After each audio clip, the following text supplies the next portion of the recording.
さんこんにちは、野村です。今回はですね、ニコン ZF がこちらにありますので、所持しているオールドレンズですね、ニコン ZR にいろんなレンズをつけて楽しんでいこうという動画になります。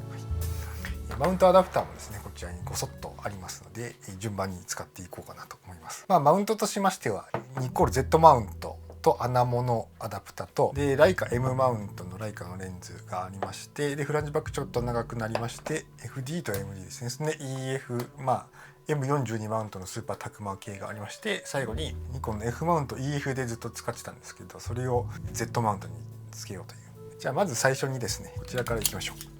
ニコンの 50mm1.4 っていうレンズです。こんな感じになります。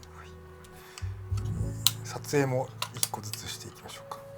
ちなみになんですけども、ニコン ZR のこのホットシュー純正のやつを変えまして、 F フォトの1000円で売ってる普通のホットシューのカバーにメタルカバーに変えました。ここのラインがですね非常にすっきりしてめちゃめちゃいい感じなんじゃないかと思います。で 50mm つけたので軽く撮りますね。レッドのローで撮ってみます。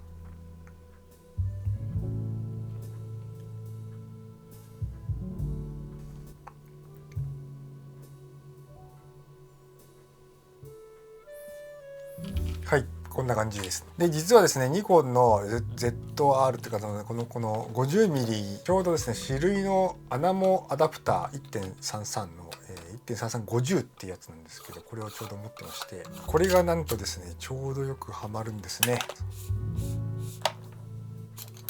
はい、アナモレンズつけると、アナモアダプターをつけるとちょうど1835みたいなサイズ感になるんですよ。でここの太さとこのアナモアダプターの太さもちょうどよくて、現代的なその単焦点のレンズに使うのにとても最適なレンズだなというふうに思います。ちなみにフルサイズだと 50mm 以上じゃないと、切られは発生しちゃうんですけども、なのでジャストサイズってやつですか。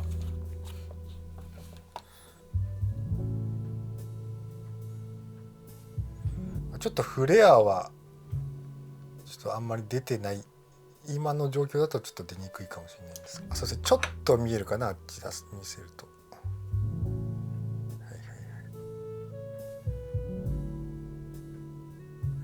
やっぱフォーカスっつうんですかね、シャープネスはものすごく落ちちゃいますね。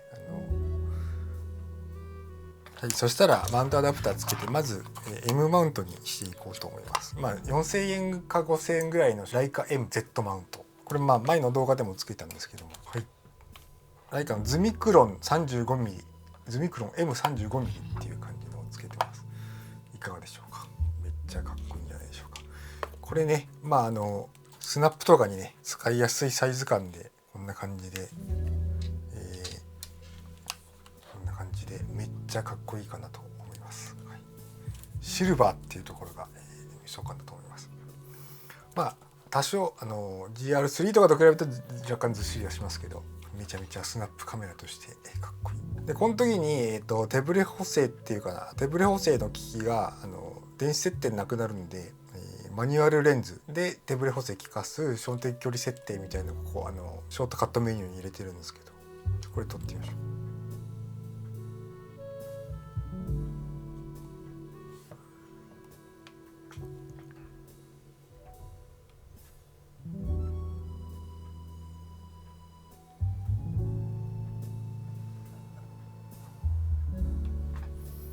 あんま寄れないんですよね。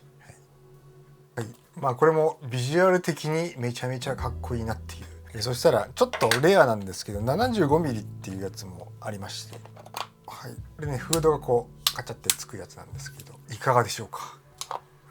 75mm、 このニコンのねロゴをちょっと隠した方がもしかしてかっこよく映るんじゃないかなと思って今隠してるんですけど、 75mm かっこよくないですか。ちょっとこれで撮影してみます。こんなに来るか。来た。おー、やっぱライカかっこいいんだよな。やっぱライカかっこいいんですよね。なんかね、なぜかかっこいいんですよね、写りがね。そんな高いからあんま傷つけたくなくてそんなに持ってったりしないんですけど、 75mm めっちゃかっこいいですね。そしたら今 M マウントになってるんで、1個追加してですね MD いってみますか。 MDM のマウントアダプターを一旦つけまして、ロックオールの58の 1.4 っていうやつで、ロックオールレンズってオールドレンズ結構僕はカビが生えてるやつを自分でこう分解して、それでカビとか掃除するの好きなんですけど、ロックオールレンズをですね何も知らずにですね、緑のロックオールって言って1枚目の玉の裏側がものすごく特殊なコーティング、高性能なコーティングなんですけど、剥がれやすいコーティングされてるんですよね。それゴシゴシやっちゃうと普通にクリーニングマークついちゃうんですけど、それでねクリーニングマークをつけて、ジャンクレンズでしたけどさらにジャンクにしてしまったことがあります。ロックオールレンズいかがでしょうか。このシルバーのねこのラインが入ってるところですね、こっちにも前にも入ってるところ、それがねめっちゃかっこいいなっていうところなんですよね。このねマウントもちょっとこう2個ついてる感じがごつくて、いかがでしょうか。これはめっちゃかっこいいんじゃないでしょうか。このぐらいのやっぱオールドレンズで使うんだったら全然グリップとかね気にならないです。それで軽く取ってみます。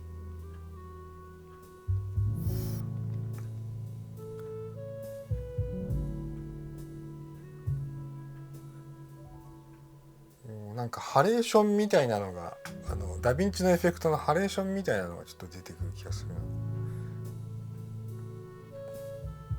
ソフトですね。曇ってるわけじゃないと思うんですけど、めっちゃグローがくるっすね。ただめっちゃソフトでポワポワですね。そしたら今度は FDM マウントですね。これつけて、キヤノンの FD のこれ古いやつなんですけど、古いやつスピゴットマウントって言ってですね、ここでこうポジティブロックみたいなロックができるんですよね。50の 1.4 です。いかがでしょうか。これもやっぱ渋くてめっちゃかっこいいんじゃないでしょうか。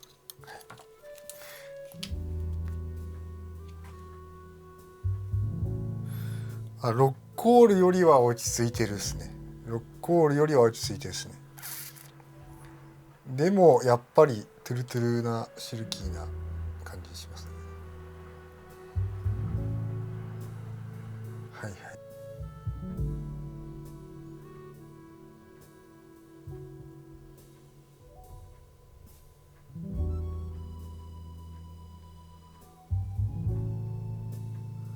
はい、そしたら、EF マウントの方に行きましょう。EF マウントはですね 35mm からつけてって、これがですね、スーパータクマーの 35F2 です。ちょっと小ぶりなんですよね、他のやつと比べて。金属の質感でできててめっちゃかっこいいですよね、このレンズもね。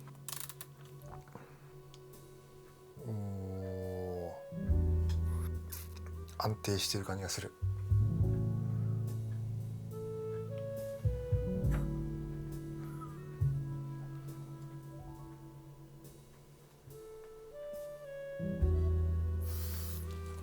はい、こんな感じですね。これステップアップリングつけてるんでちょっとあれですけど、若干長くなってますけどね。これも、かっこいいんじゃないでしょうか。いかがでしょうか。はい、そうしましたら有名なレンズですね。スーパータクマの 55-1.8 っていうレンズで、もうすごい小さいんですよね。すごい小さいんですよね、このレンズってね。渋い。いいですね。やっぱりこのボディがね ZR はシックなんで、渋いのが来た時にこの何とも言えない男気みたいなかっこよさがありますね。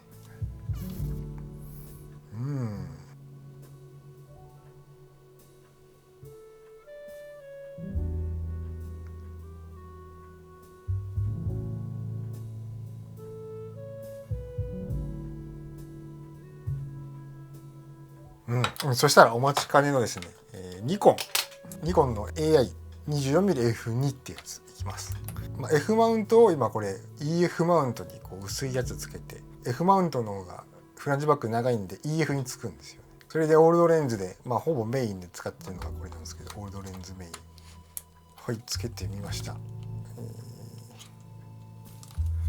いかがでしょうか。昔のニコンのレンズと一番新しいニコンのカメラが今やっぱりかっこいいですね。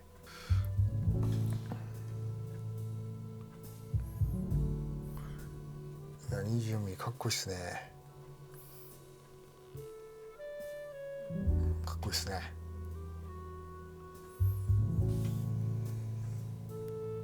やべえ、めっちゃかっこいいですね。めっちゃかっこいいですね。いやこれはもうオードレンズでちょっと使ってくれみたいな感じのカメラかもしれない。めっちゃかっこいいですねこれ。25ミリ、そしたら35ミリ、今つけました。まあビジュアルちょっと大体、似たような感じっていうか、ビジュアルはね、統一感があって揃ってるんですけど、35ミリ見てみます。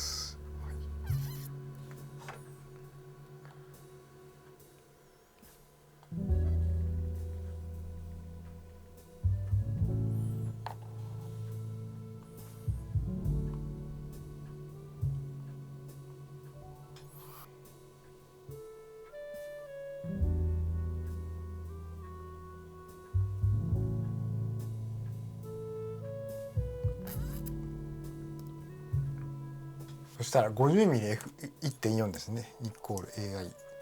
じゃあ 50mm いってみます。お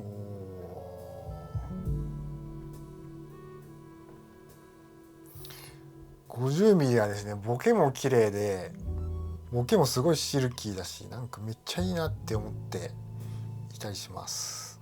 ただBBL レンズっていうのを最近発見してですね、ボケをボケさせるレンズみたいな。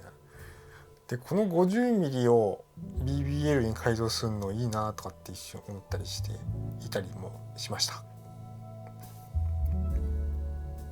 じゃあ今日最後のレンズですね。はい、85mm。このカラーリングがですね、色ついてるところがですねめっちゃいいなっていうふうに思うんですけども、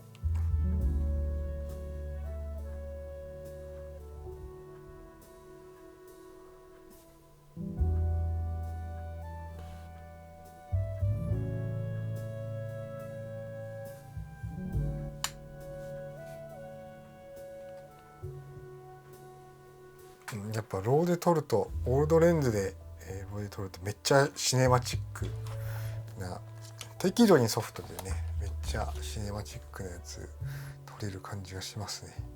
皆さんどれが一番かっこいいと思ったでしょうか。ちなみに僕はですね、やっぱりシルバーボディのライカの方のM マウントで使うのも、サイズ感的にもねめっちゃかっこいいなって思ったんですけども、やっぱりこれ 50mm つけるのがめっちゃロマンありますよね。ニコンレフのレンズを Z につけるっていうのがまた、ロマンがあってかっこいいんじゃないでしょうか。ニコールと ZR でもうこれセットで使ってくれぐらいの、もしかしたらセッティングかもしれないですね。レンズこれ全部揃えても多分10万いかないぐらいで買えちゃうと思うんで、このセットでこれで組んでめっちゃかっこいいんじゃないかっていうふうに思います。はい、いかがでしたでしょうか。こちらのチャンネルではアートライフミュージックのテーマで動画をお送りしております。グッドボタン、チャンネル登録よろしくお願いします。ニコン ZR のシリーズもう2本ぐらい出します。それではまた。